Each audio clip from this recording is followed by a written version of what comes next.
Hi again, I'm Carson from Guys with Games, and this week we are entertaining a special request.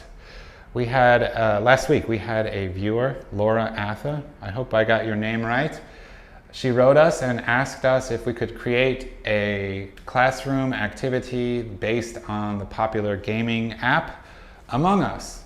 Among Us, if you don't know, is a game, it's a very simple game. It allows users to play as astronauts and kind of run around a spaceship fixing various components.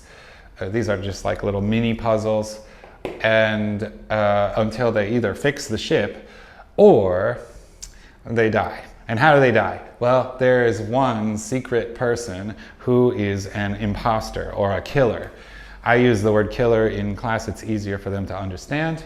The killer goes around and tries to kill them. So let's say that, for example, this black magnet is the killer. This game really is a game of this team versus this one person.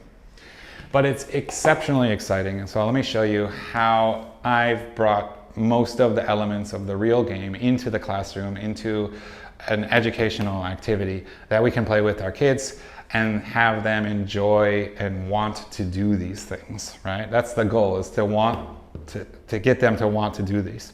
So you're going to need to, as you can see, there's a lot going on here, but it's really not that difficult. You're going to need to prepare some things.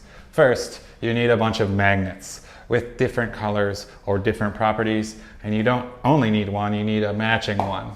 So you say, like, the pink is Rita, and here you are. This is where you are in the ship. Right now, they're in the meeting area. You're also going to need a dice. I use 6-sided dice for almost every game that I do a random element in it. But it could be, D12 if you have one, and make 12 different stations. Seems like a lot of work. This is easy and simple. You also need to create some tasks for them to do. And this could be anything that matches the ability or the level of your class. But I've made this as simple as possible by just writing a list of recent vocabulary that the students have learned. And I'm going to ask them to do different things with the words that I give them. They're either going to need to spell, define, give an English definition for this, or use the word that I give them to make a sentence.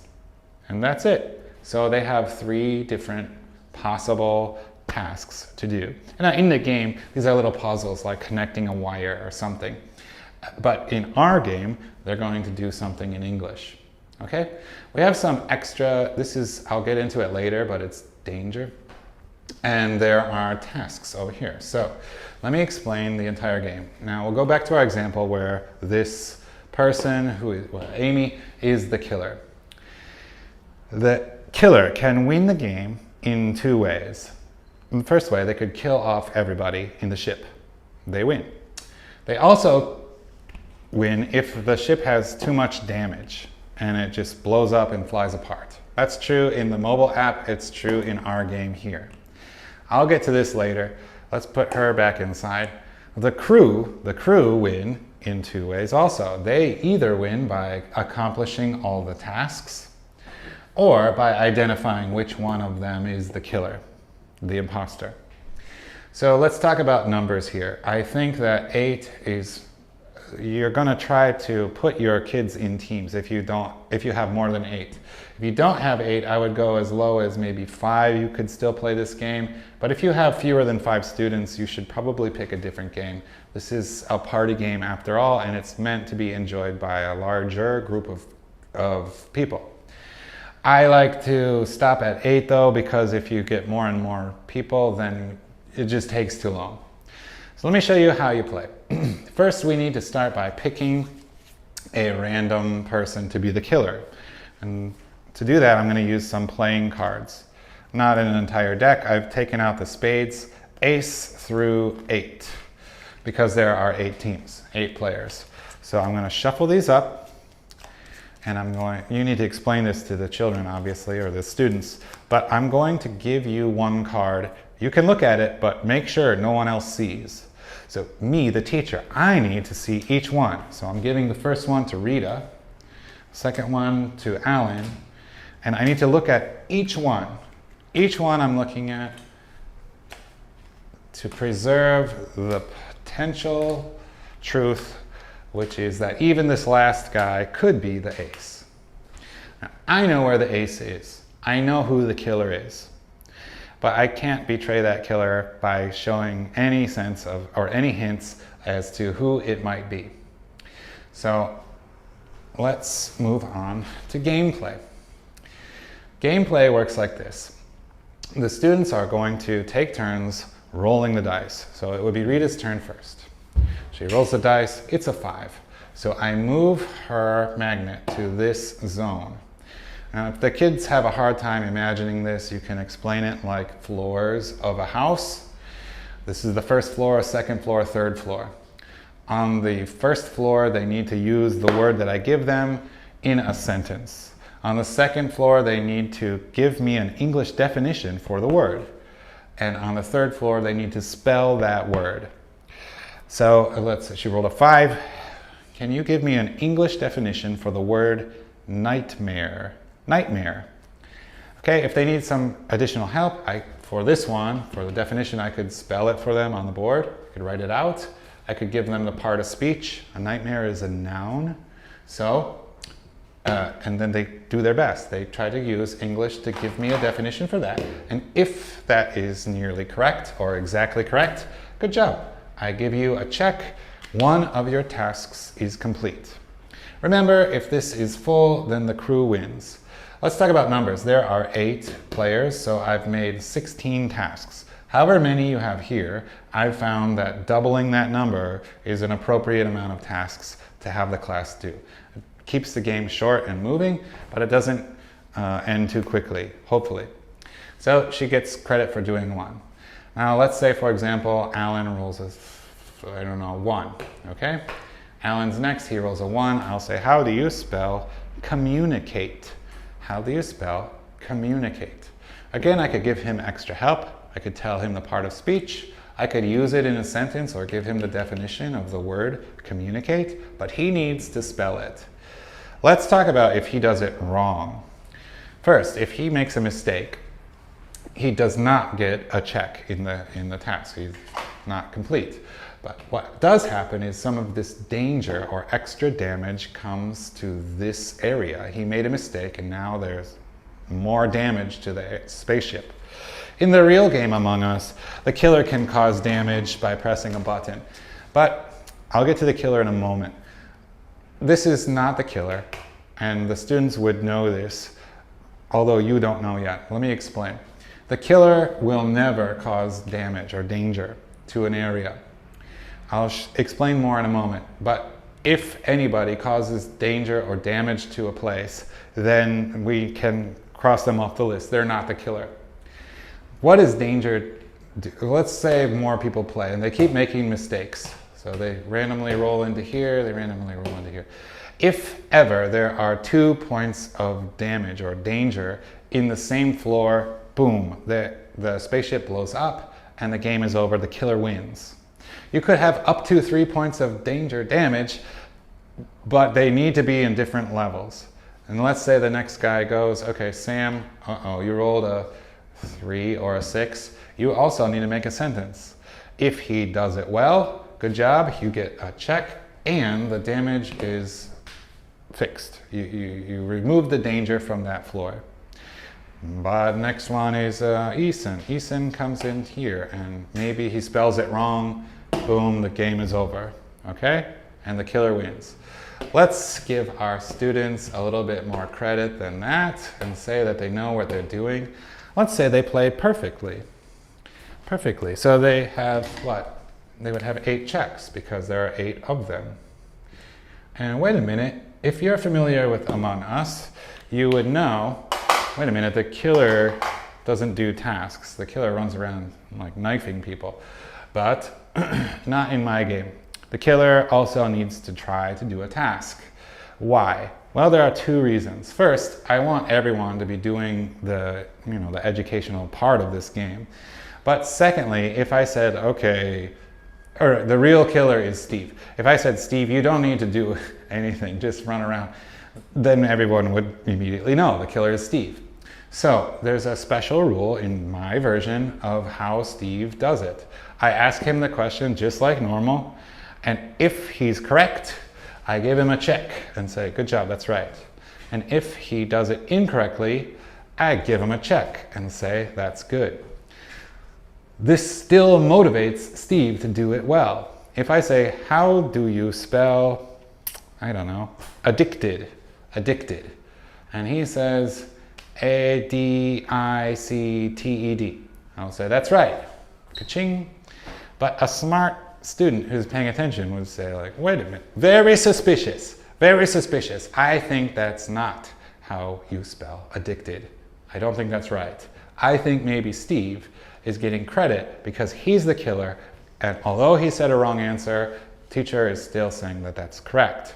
So another bonus to this thing is that the killer cannot cause the extra set of damage. You always want to give them a chance to be able to get out of this bad situation. But let's say they played perfectly. Even the killer said the correct answer. At that moment, when everyone is finished, I bring them back into the meeting area. In the real game, they go around like the cafeteria table or something and they press a button. But I make sure everyone has one turn, then I bring them up here and I'll say, okay, now here's the time for the most fun part of the game. And at this moment, you need to really spend extra time explaining to the children that they are not allowed to cheat. It ruins the game for everyone. If I see someone cheating, then the game is just over. No winners, no losers, game finished. And we go to do classwork. But I'm going to ask everybody to close their eyes. So I don't want to see anybody doing this kind of thing where you're pretending to have your eyes closed, but you're really, peeking. Can we all just agree that this game is fun and you close your eyes, and when I tell you to, you can open your eyes again? Yes, teacher. Okay, great. Everybody close your eyes. So they've taken the turn. We've moved them into the meeting area. Everybody close your eyes. And then killer. Whoever the killer is, open your eyes. Only the killer. So one student or one team will open their eyes.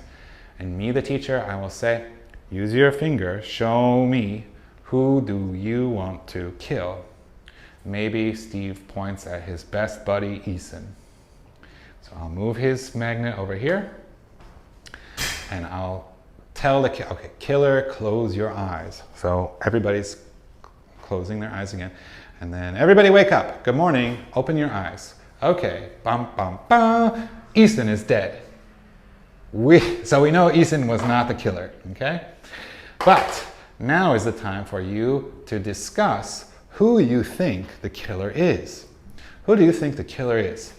And so at this time, I give my students about 30 seconds to, if they have anything to say, I encourage them to say, who do you think it is? And say maybe a reason why you think that person is the killer.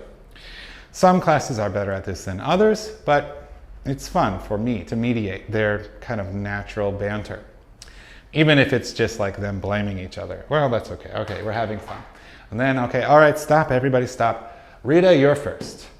Now, you get to vote. You can make one vote, or you can pass. Maybe you don't know, just pass. But if you think you know who the killer is, you can vote. Okay, Rita, who do you want to vote for? Rita is a nice girl. She doesn't know, so I don't want to make anyone upset. I'll pass. Alan, who do you think the killer is? I think it's Sam. Okay, Sam, you have one vote. Uh-oh. And no, it's not me.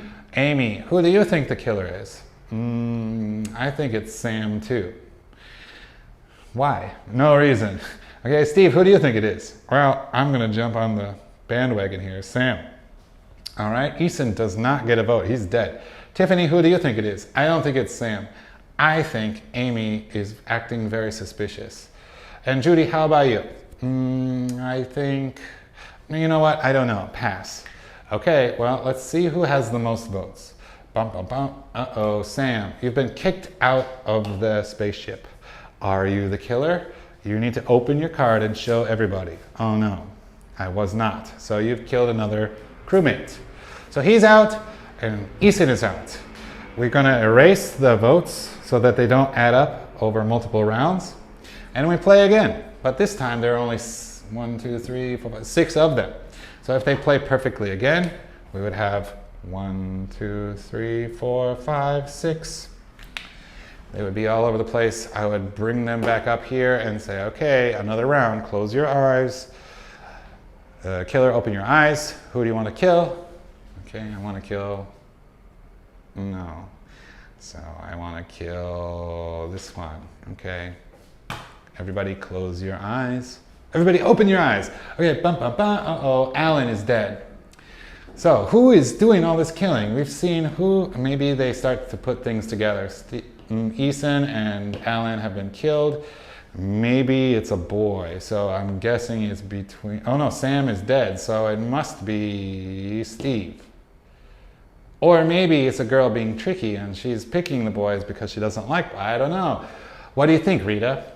And so they have some time to discuss again, they do their voting again, and if they find out that Steve was the killer, he's dead.